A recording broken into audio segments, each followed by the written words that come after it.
एकनाथ शिंदे यांच्याकडून भाजपाला ब्लॅकमेलिंग होतंय का?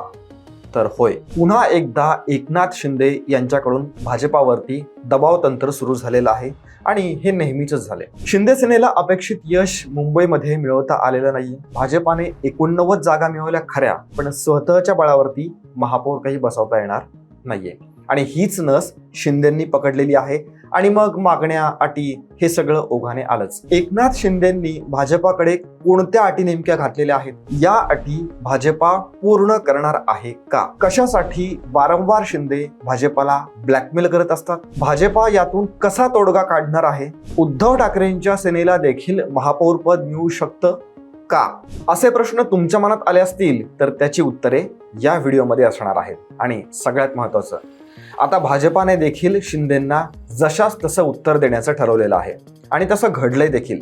पण काय, त्याचं सविस्तर विश्लेषण या व्हिडिओमध्ये करूयात. सो शेवटपर्यंत बघा आणि चॅनलला सबस्क्राईब करा.